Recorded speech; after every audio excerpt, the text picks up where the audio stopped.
Hey, everybody, welcome back to another episode of Dr. Homebrew. We have two brand new homebrews to drink and one, I guess, brand new home brewer. I don't know. I don't know Rob's history, but Rob is here and he's going to help us figure out what's going on with his beers or, well, you know what? I shouldn't assume. Rob, what's up, man? Welcome to the show. Hey, what's up? What do you want us to tell you about your beers, man? You know, every once in a while I try to ask this and I forget sometimes, but people want different things. Are you I just want you to drink it guy, or hey, I'm having some issues. Why can't I do a thing guy?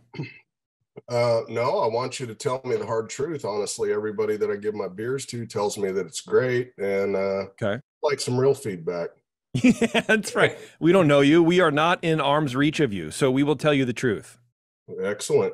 Yeah. Your beer is great. Okay. Well, why? Yeah, Because it's great and it tastes great. because it's Oh, free.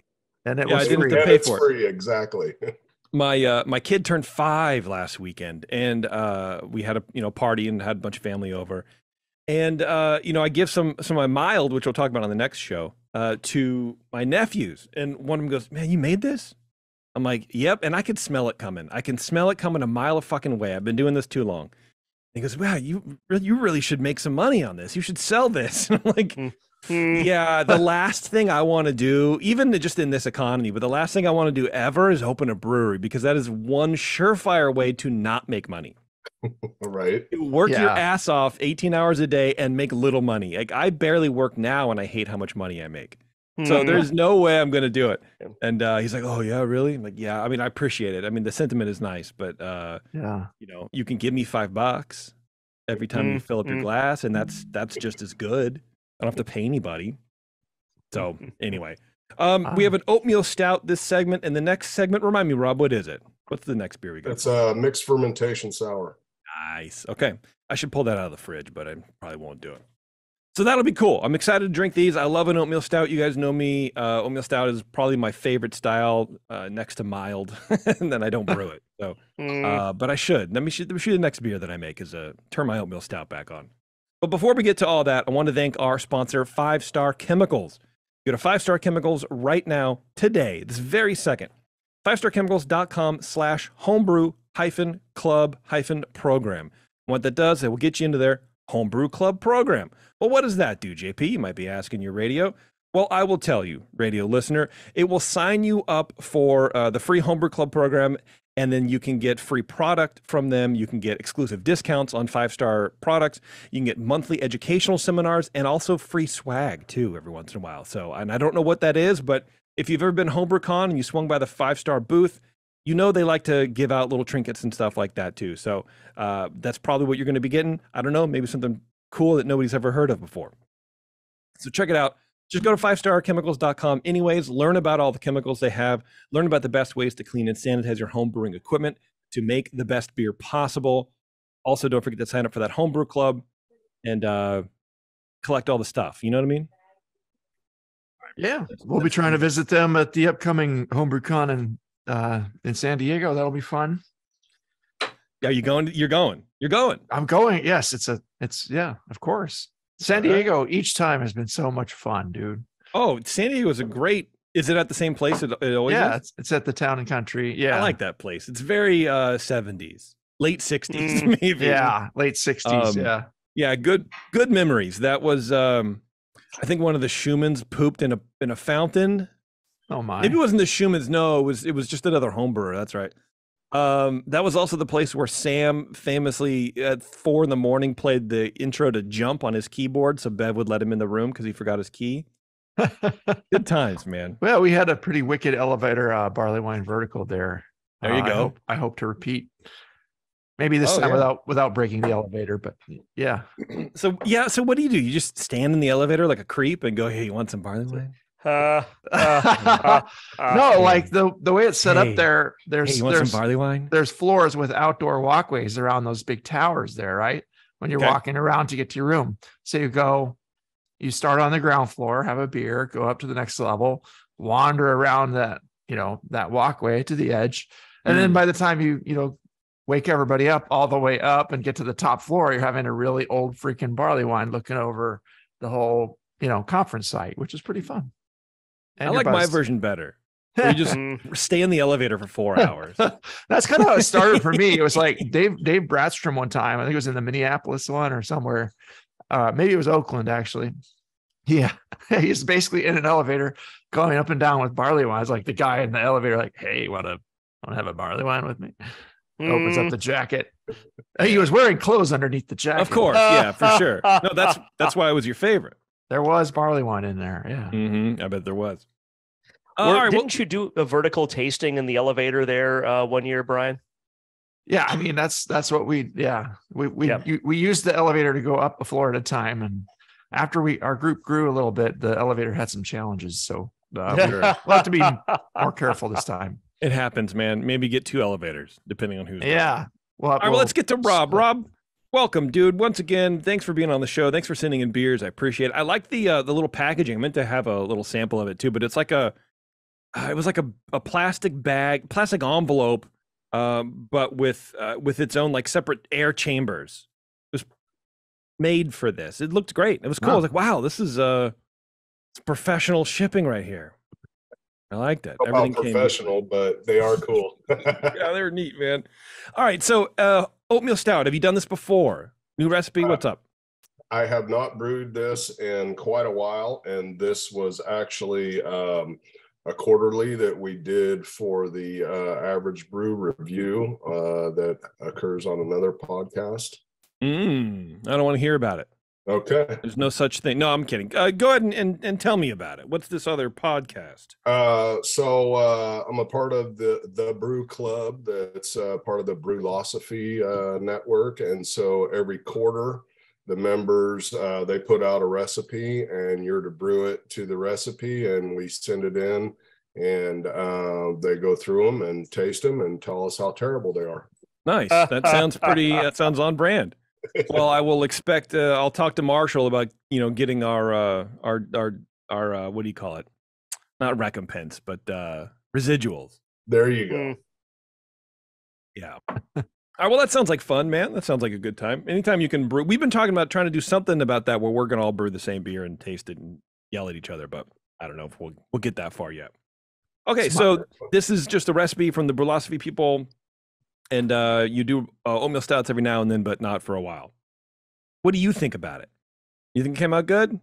Is it up to par? It's pretty good. Yeah, I liked it. Okay, well, that's all I care about. That's it. We'll take a break and we'll come back and we'll try the other. No, Cooper, start us off with Rob's oatmeal stout, please. Okay. Well, thanks first for clearly labeling it and putting the category number very prominently on there, and as well as the name of the style and your name. I know exactly whose beer this is and what. Yeah, it's ready to go. I second Brian's opinion about the labeling. Thank you very much. That was pretty awesome. A nice, yeah, I didn't get to see the packaging that JP was raving about there, but nice hiss upon opening it. Good fill level and everything else there. The nose is fairly rich with notes of rich roast. I'm getting somewhat of a diner coffee-like character, but some kind of medium coffee notes, not really dark, rich coffee. Also some graininess, probably from the oats there underneath that. The fruitiness to me is fairly subdued. A low earthy hop in there, clean, no DMS or diacetyl. It's not extremely chocolately or caramelly. So there's nothing like, it's like kind of the darker, little coffee, a little dark stuff, and some of the graininess, and not too much in between to me. But it is, to style, it shouldn't be super richly caramelly or anything like that.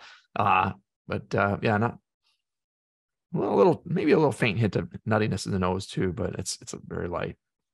Appearance wise, it's very dark, brownish black color, nearly opaque, very difficult to discern the clarity, even at the corners of the glass. It poured kind of a slightly puffy looking, a little chunky tan head, pretty big. The mix of large and finer bubbles with moderately good retention. Can't really, it kind of meets the guidelines there for the way it should look. The head was kind of an interesting formation. It's like has undulations to it. Still does here. It's kind of looks like a blanket. rumpled up there. In the flavor,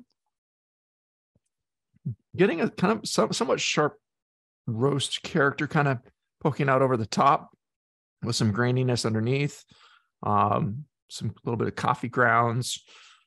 Bitterness is low. Clean ale fermentation. It seems really nicely fermented. The malt, there's also a little graininess here too from the malt and some nuttiness. Getting a low earthy hop flavor in there as well, just kind of enough to balance it. But it's definitely a malt forward beer. This one finishes pretty dry to me. That lets the roast and coffee linger into the aftertaste. Not getting any faults, no DMS or diacetyl. So maybe not quite as complex in the malt as I would hope. I kind of like, sometimes I like in these a little bit of that kind of coffee and cream impression you can get in some of them. This one doesn't really have that, but it's, it's got the roastier kind of darker edge of that. So it's not, it's very clean. Just the way it plays is a little bit sharper to me, but not horrific at all. It's really quite tasty. Mouthfeel wise, medium high carbonation. It's driving a lot of not horrific. It's not, your beer is not horrific. Yeah, just play that on repeat. God bless. Yeah.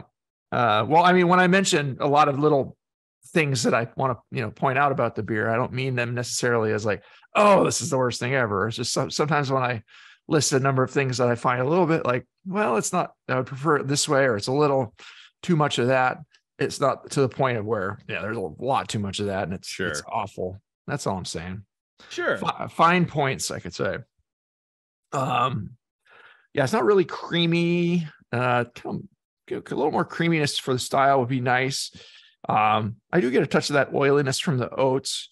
It's fairly smooth, but it's not that really smooth, velvety, smooth ideal to me for what you get in an oatmeal stout, in a really well-made example of that.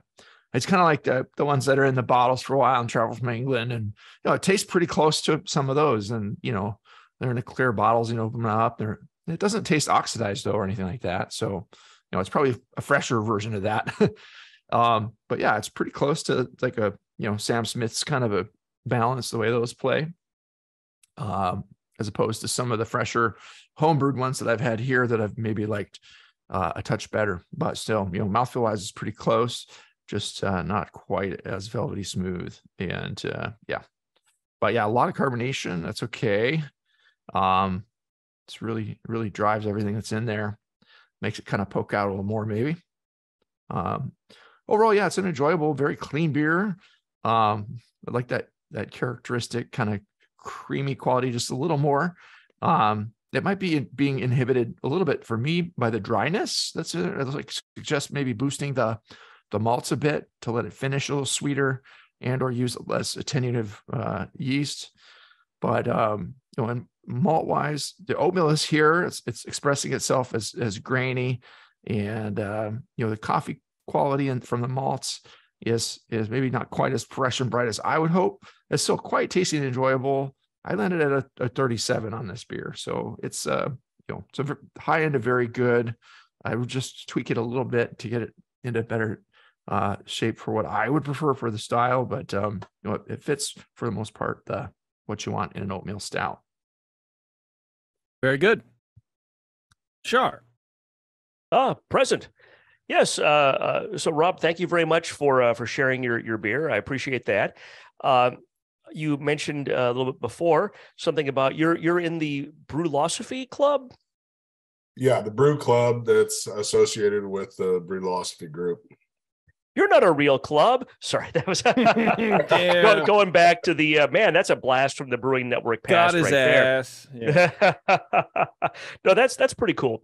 Everybody finds the homebrew group that they're comfortable with, and some people are just gentlemen about town who are comfortable with themselves, and brew on their own, and it works great. Whatever works for people is great. So that's pretty cool. I enjoyed this beer. I gave it a similar score to Cooper. Marching through, bottle inspection was fine. There was a low hiss, so definitely carbonation. I usually don't make any sort of comments in that section for bottle inspection unless there's no hiss or it's super low or like right up to the cap, and even then it has no point value whatsoever. Aroma, I got a low roast malt and oatmeal aroma. Bit of a low fruitiness, which may be from the British yeast, but it was that might be something I was talking myself into.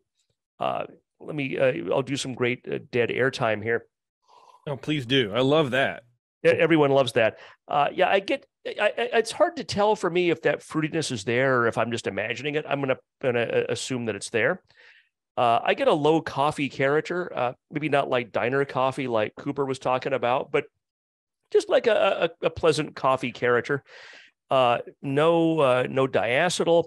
I got no off aromas. Overall, I thought it was really nice. I gave that a 10 out of 12 for aroma.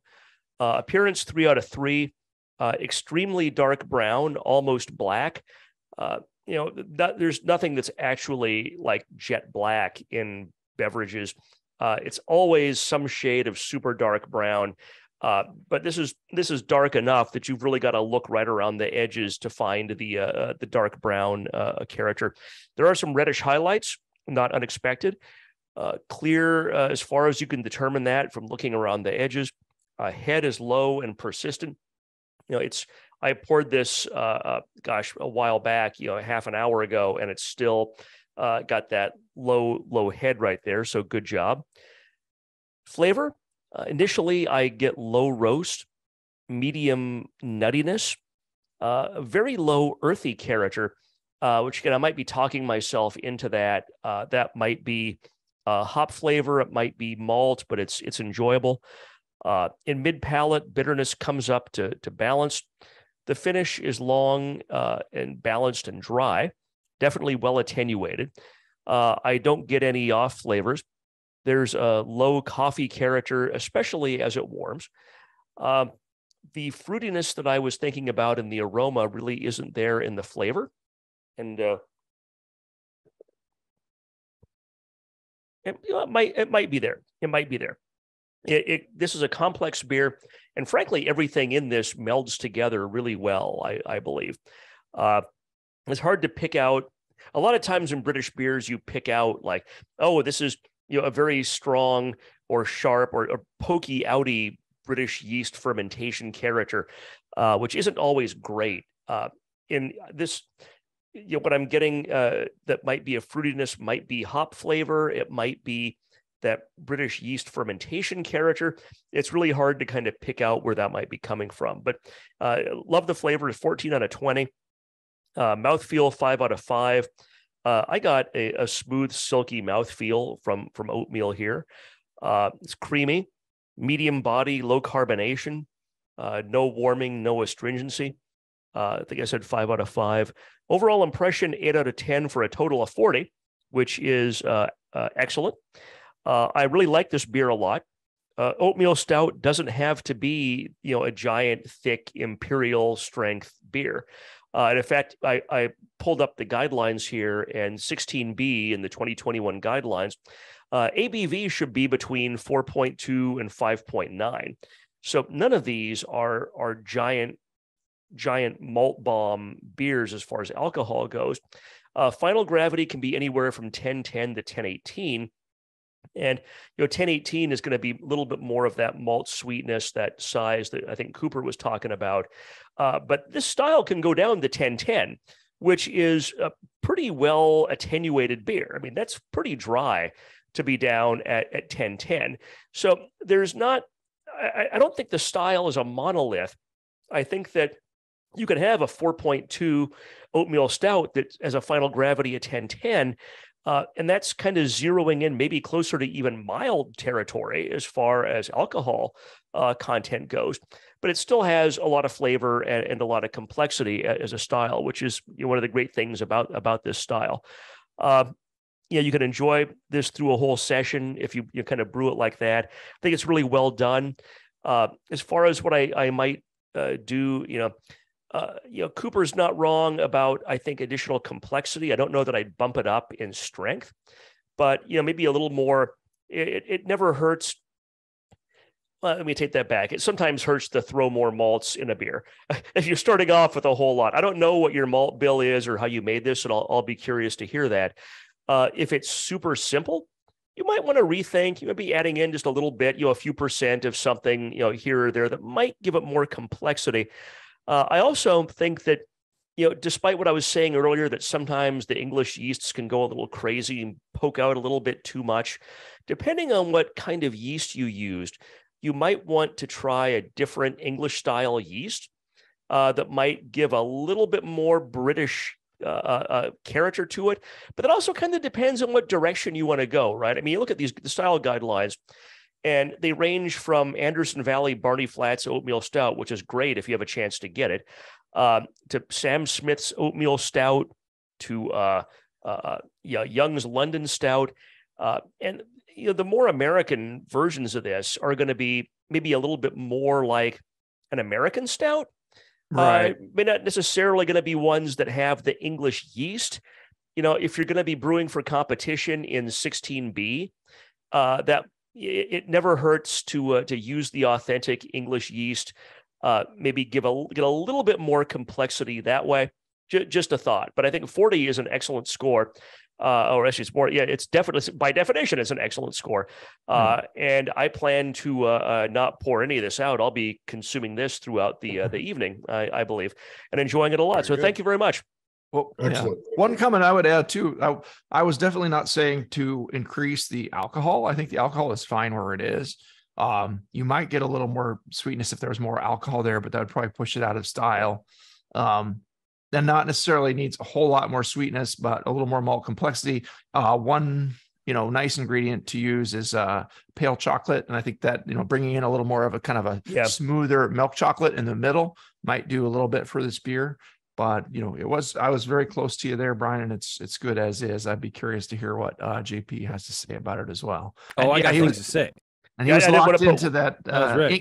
He was locked into that English yeast there, so he couldn't change that for this recipe. But you could change it the next time, that particular English yeast, and try a different one. That is one idea too, to twist it a bit. Was I putting words in your mouth there, Coop? Well, it sounded like you were saying I wanted more alcohol in it. Of course, I want more alcohol in everything, but no, I mean, just kidding. Imperial oatmeal. Yeah, put some vodka and dump in there. We'll see how it tastes. Yeah. You know what? This to me leans more towards an American stout than an oatmeal stout, and I think that's what the other guys were saying, but I'm not really sure. For me, an oatmeal stout shouldn't be this roasty, and I think that's part of the reason I don't like the roast that black roasted barley or whatever. I never like the acridity. I don't enjoy it. For me, I think an oatmeal stout should be smooth and creamy and sort of elegant. And this would just be a great, American stout. I think far too often American stouts are over roasty, and I don't like them. And I haven't had them in a while. But for that reason, I guess.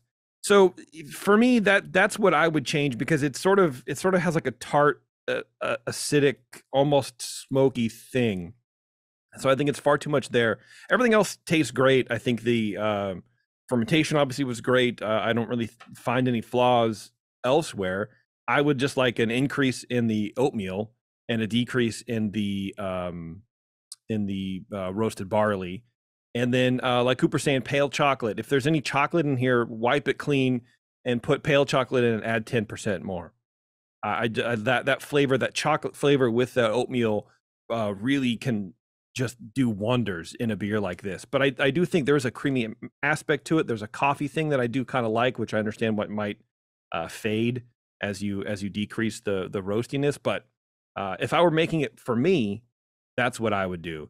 Keep in mind, my oatmeal stout has never scored like higher than like a 38 in competition, because people say, oh, it's more like a porter, because I don't like that roasty thing. So I brew it for me, and whatever. Probably not helpful. I don't know. Rob, before we get into your recipe, I'm going to take a quick break. and we'll come back. We'll figure out this recipe, and we'll get Marshall on the line so we can yell at him about giving you a recipe that has too much roast in it. Sounds good. Yeah. All right. Hang on, everyone. It's Dr. Homebrew. We'll be right back. All right. Thanks for sticking around, everybody. We are back here, and we're going to be talking with Robb about his recipe. Robb, tell us your recipe. Absolutely. Yeah. Definitely agree with the comments. This beer absolutely over attenuated, more than I had intended. It was the first time I have used the Imperial Darkness, and that thing is a beast. It just ripped through this beer.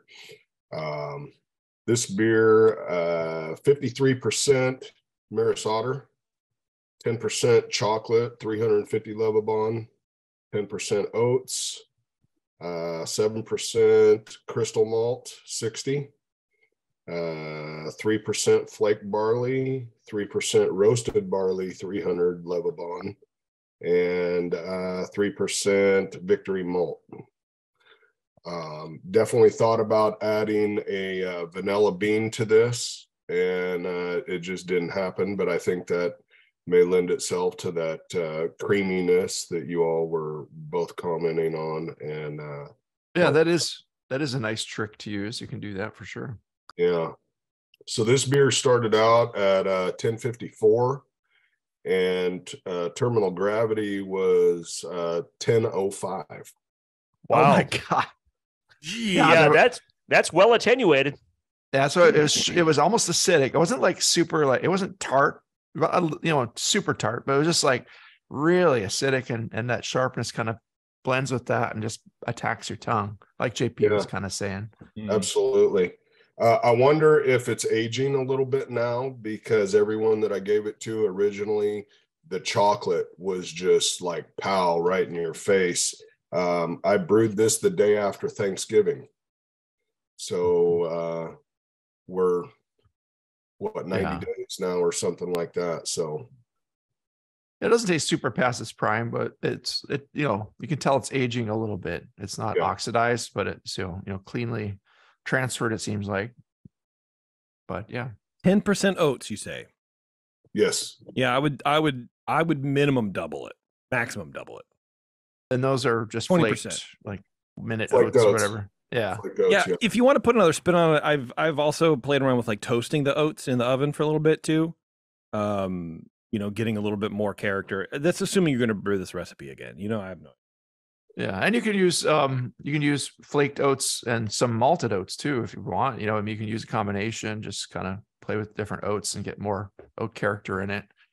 I liked what was there. We could have used a little more, but it was definitely oaty. Yeah, and probably dial back the roasted barley a little bit, because I agree that sharpness has kind of been there throughout. Yeah. Mm-hmm. And then the chocolate was 5%?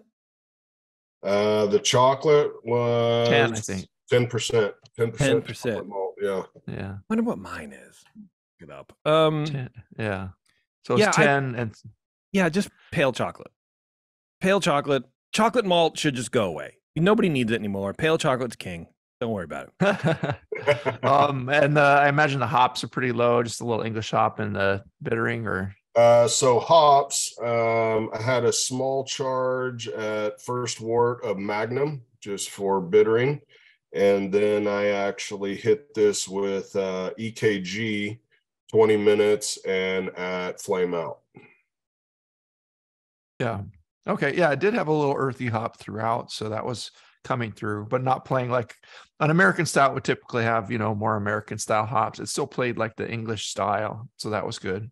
And that yeast again, you said Imperial Darkness. First time I've used that. Yeah. What manufacturer is that from? Imperial. Oh, okay. Yeah, I'm not as familiar with the Imperial yeast. Do you know what?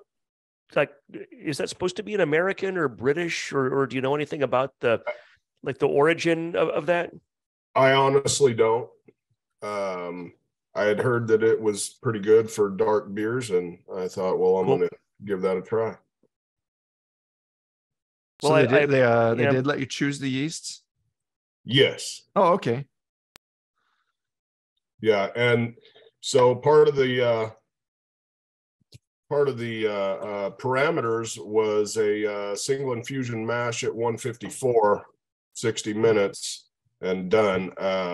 I felt that this recipe could have possibly been a little bit better with maybe a beta rest in there at a little bit lower, and then done a step mash.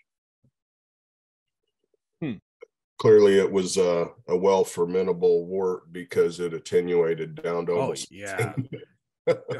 I mean, it is very dry, but it's interesting because there is a creaminess still too. There is sort of like a residual sweetness. I wouldn't have expected 1005 to be the finishing on this thing. That's a beast, man. What's the alcohol? I've got it right at 6.4. Yeah, Wow, that's too okay. high, dog. That's bigger than I was thinking it might be. And that's definitely half a point over like the upper limit for this style. It's kind of hard to detect a half a point, but yeah, it is well hidden too. Yeah. It fermented so cleanly. I think that, yeah, just changing it to a more classic English yeast is going to help finish a little more in the range you want to, and B, add a little more of that fruitiness, which I felt was kind of gone. But, just improving those couple of things, this will be a really nice beer to drink, and maybe change the roast bill a little bit, that, lighten up on those, darker roasts. I wouldn't throw them all the way out like JP said. No, I don't think all the way out. I mean, Yeah. maybe I've probably said 3 different versions of that. I mean, I would at least drop it down, because I do realize that my tastes vary. They're not exactly what everybody else tastes, but I do think it is a little too much. But also like you're saying, maybe with a different yeast, maybe with a proper English yeast, or even Cal Ale, I wonder if you're going to get as much of that crash, so you're going to have more sweetness to balance out all that stuff. You know what I mean? I wonder if at a higher gravity, this would have meshed well a little bit better. Yeah, they're shining through sharply because that it's so dry. There's nothing supporting those dark. So, but if you lighten them up, you could use 3 ounces total of those 2 dark malts divided. Maybe use half pale and half regular chocolate and see where it goes, from there. Or you could try all pale if you like. But the other middle malts that you had in there, those were fine. A little bit of dark crystal, Victory, those are fine in there. Kind of, it does have some complexity underneath. It wasn't just totally a one-trick pony or anything. So yeah, cool. And your water has just filtered, or do you build up from RO? I do not. I filter my water and then build it up. So this had some calcium chloride, some Epsom salt, some gypsum, some magnesium. Yeah, the water seems fine. I took my water profile that I got from our water purveyor and then plugged in, I want Dublin water, and away we go. Yeah. I like it. I think, I mean, I'm not a big water guy, but I think it tastes good. There's a little minerality to it. It's not, I think it's fine. I think everything's fine. Just to, like I said, if you're going to brew this again and try to tweak it out, in my mind, it's too dry and too acidic. That's all. Everything else is fine. I mean, everything else is just, minutia, point here or there for me personally. Yeah, I think it's pretty good, man. Do you have any questions about it at all, or maybe just bring Oatmeal Stout in general, or anything we can help you with? Stout for me is kind of a winter time, so I really only do it, late fall. But you seem like a big stout drinker, like you like big stouts. I do like an imperial. Okay, there you go. You got very serious. Okay, that's what I figured. I don't know why. You just struck me as as a chewy stout guy. Absolutely. Yeah. Definitely will make some changes next time I brew this. Cool. Okay. Hey, man, if you want to send it again, be happy to drink it. Absolutely. Yeah, it's definitely quality beer. Nothing wrong, no contaminants or anything. So love to see it. Thank you. What did you get on the in the little, Brewlosophy fucking Jerk off. It's kind of a best of show there. He has like 3 or 4 of his buddies on, and they don't really score it. They just drink them. Oh, and, nepotism. I love it. Yeah. And then, they say which one was their favorite. So I wasn't their favorite. No, you weren't. No. Do they do like you came in second, or you suck shit, or you're out of the club, or Right? Yeah. you have to wash Marshall's fanny pack out after Homebrew Fest? They ended up picking some guy that put cherries in an imperial and aged it on oak or something. And yeah. No, what does that do? Come on, man. That's not the recipe. Right. You know what I mean? Like, oh, I brewed this recipe, but I added a bunch of stuff and turned it into a pale ale. So there you go. And you don't even get to taste those other beers with them. They're the ones that have all 4 or whatever it is. Exactly. Yeah, Marshall will probably give you a triangle test with all 3 of them being your beer. Probably. I like Marshall. I enjoyed. I kid because I love. I like Marshall too, but also fuck that guy. You know what I mean? Get him back on the show to defend himself. No, never. No, I'm only mad because he didn't hire me. That's all. Okay, well, that's it, Rob. I'd say we'll let you go, but we're going to take a break, and then we're going to come back and drink your other beer. All right. Sounds good. I'll go get another beer. So hang out for that. All right, everyone. It's Dr. Homebrew. Hang on. We'll be right back. Hang on, everybody. We are back here with Rob. And Rob, you have a mixed fermentation sour beer. Yes. Do you do sour projects often, or is this a first? No, this is about a 3rd try at this. Okay. 3rd try. You don't sound very confident, and I'm nervous to drink it. I will elaborate when we go over the recipe. Okay, that's totally fair. All right. I like a mixed fermentation. I like oh, that I got. Did this come out of the bottle, or was it in my glass?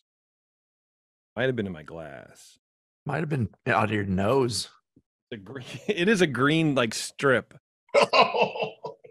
It's almost like paper, but it could also be like from the inside of my glass from like the dishwasher. Who knows? Maybe your daughter put it there. I mean, she is 5. Maybe. I got my 2 glasses. I got my 2 different shaped glasses. I'm ready for this. Artificial Christmas tree parts or something. What I do for my sours. Brian Shar, why don't you start us off with this? Yes.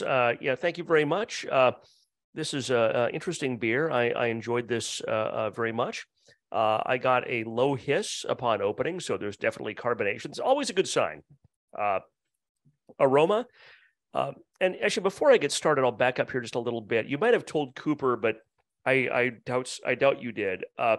In 28B, Mixed Fermentation Sour, there's supposed to be a base beer declared with this, and I didn't get that, so I'm kind of judging this on its own, standing by itself, which is kind of puts you behind the 8 ball in entering this style. Like whenever you're entering a style in competition that requires specifying a base beer and it's not clear what the base beer is, you're doing yourself a disservice. If you're just making it because you want to drink it or you like it, who cares? But that's one of those things that's important for a style that calls out a base beer to actually identify what the base beer is. Let me clarify. You may either declare a base beer. You must describe the beer. That's what you must do.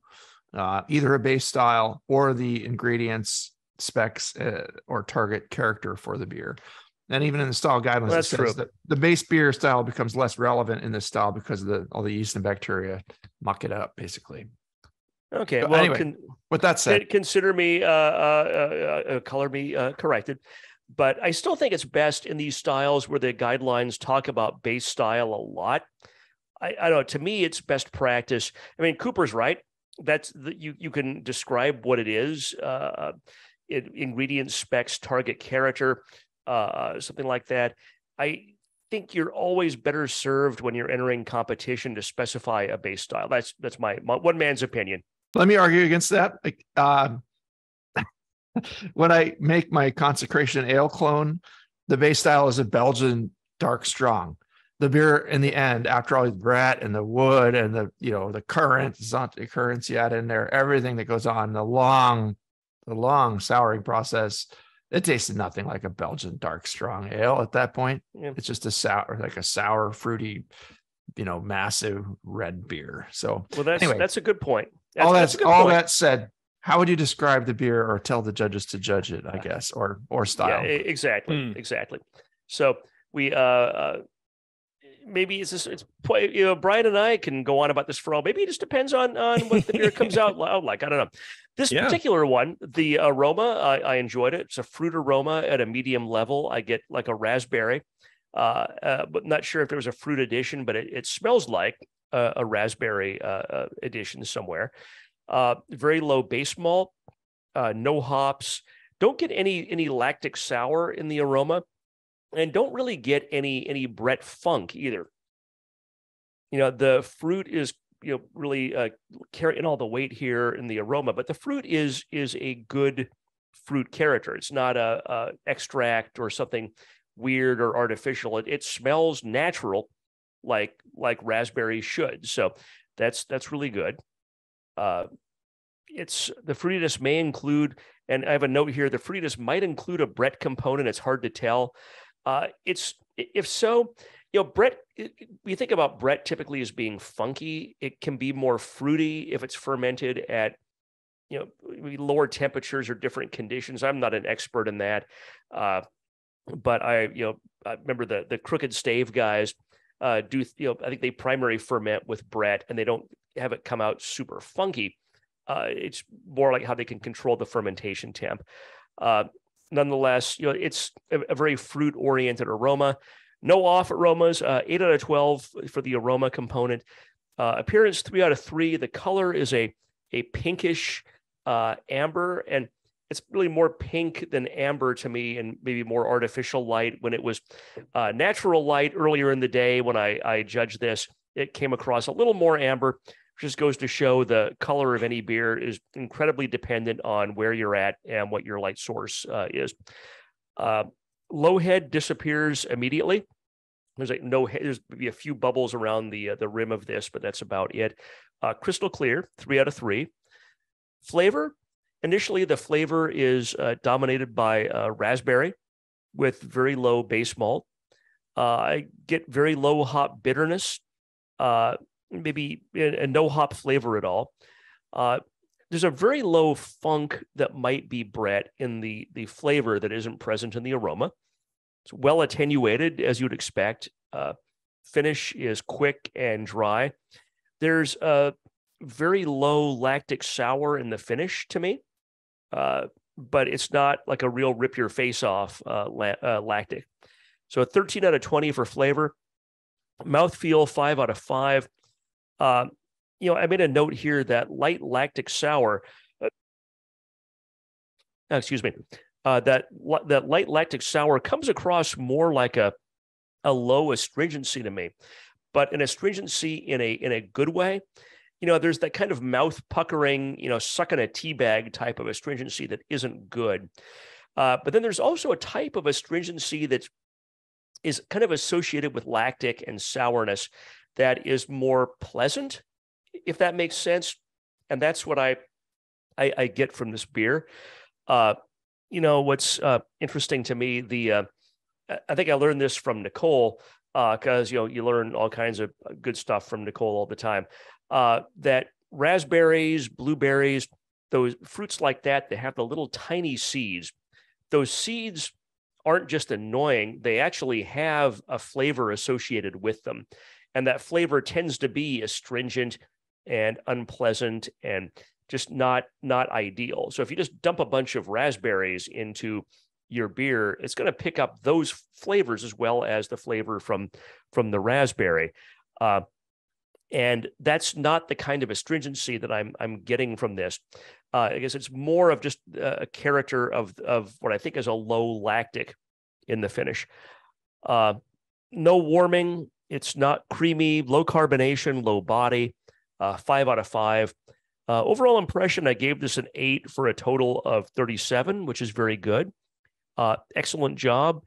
I'm not sure I've ever had a beer quite like this, because usually for mixed fermentation / sour beer, the the tendency of home brewers and professional brewers is to just go ham on the sour and on the bread and just make it super funky or super sour or both. And I like that. I like those extreme sour, extreme funk flavors a lot of the time. But this is really a lot more, I think, kind of harmonious, where the sour and the funk are more restrained. The lacto isn't the star, but there's a little bit there, especially at the finish. It wasn't entirely what I was expecting from a mixed fermentation beer, but it's pleasant. It's tasty. I'm enjoying it, and I think overall it's well done. And thanks for sharing. All right, thank you. Very good. All right, Cooper.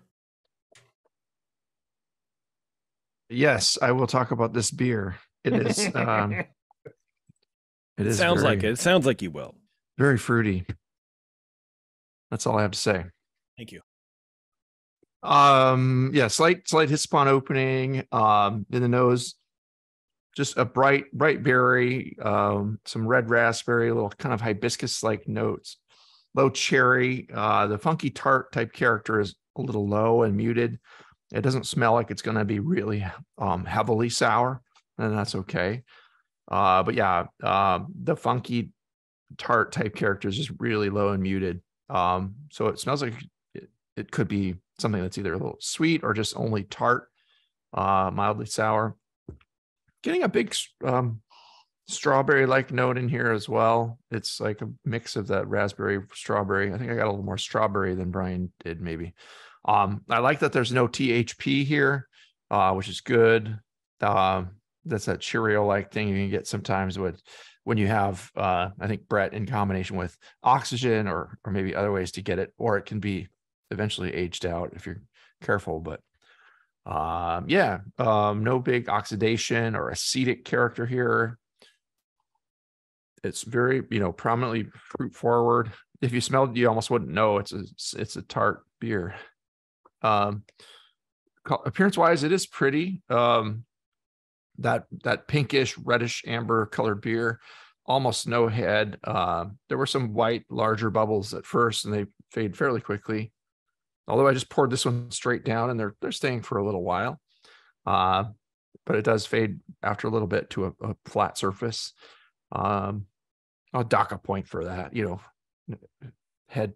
But I mean, sometimes sours, the head doesn't last forever, depending on what's in there. So, but yeah, flavor wise,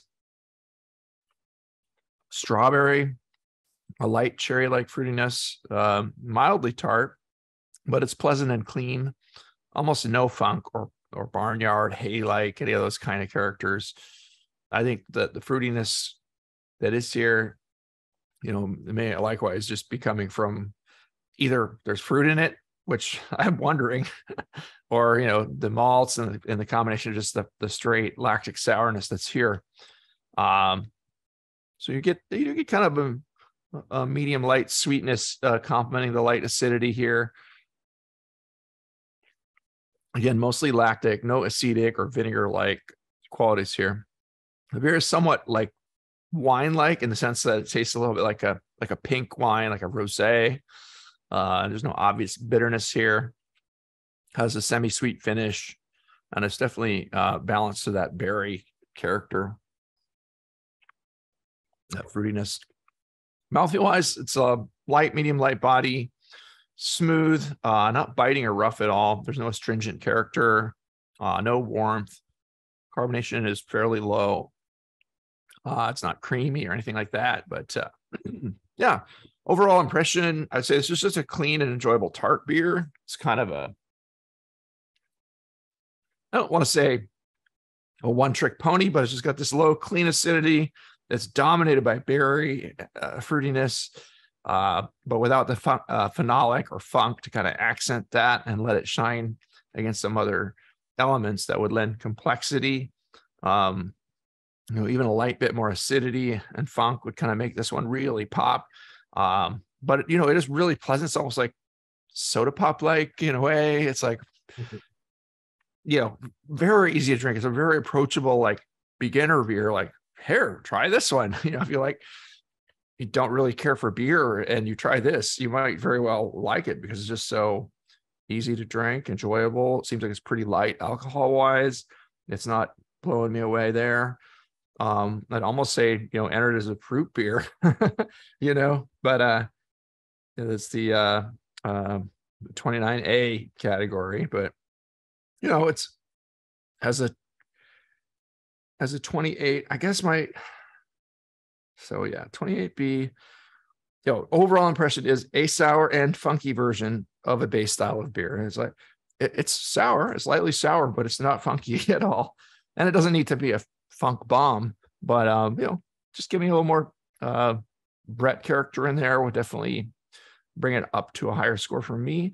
I landed at a 34 just because it's enjoyable, mostly, kind of meets the intended style. You can tell it seems like it's at least an aged sour, a mixed fermentation sour, not like a kettle sour or something like that.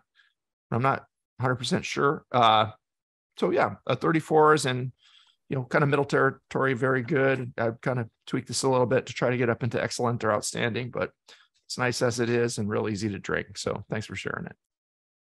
Yeah, as always, I would agree with most of the things everybody says. I would probably go with 34, 35. It is a very it's almost too easy drinking. I want a little bit. There's like a creamy, softer mouthfeel. I would want that firmed up a little bit, so it doesn't taste as much like a sort of undercarbonated soda. Because there is a sweetness to it. It's very delicious in that regard. It would make the base of like a really good cocktail or whatever. But for a sour beer, I want a little bit more aggressiveness, I guess. Really define what it is. I think the flavors are great. The fruit flavors are awesome. That's a very good technique. Whatever you're doing, it tastes great. Really of course, fresh. Yeah. I have it in my two glasses. One is my 10-ounce straight wall festival glass. The other's sort of like a weird fancy like rocks glass or whatever, little tulip at the top. And that one, the tulip one, there's a little bit more bitterness. There's a little bit more bite to it. And I don't know why. I don't know what that's from. It's very weird. The other one is just sort of not really there. Probably the schmeg you got going in some of your glassware there, sir. Yeah. It's weird. Like the festival glass there's a roundness to the mouthfeel. The tulip one, there's not. It's a little bit more aggressive. I don't know. Just something to play with, man. But let's talk about the beer, Rob. Absolutely. It really kind of started as the base beer, I guess, would be a wheat beer. So again, I've done a couple of sours. I usually do lacto. I don't really care for the kettle sour. This particular beer, I tried the Philly sour dry yeast. Okay. Philly sour. Okay. Yeah, it's a dry. It supposedly produces lacto at first and then finishes out like a typical sack strain. And so I gave that a go. This beer was 64% two-row, 26% wheat malt, 5% oats, and just a touch, 4% of honey malt in there. Had a what percent of honey malt? 4%. Interesting. Okay. Had a small charge of Magnum for the bittering. And so I let this was actually really interesting. Again, first time using the Philly sour yeast. I let this beer completely ferment out until it was essentially, the yeast was falling out.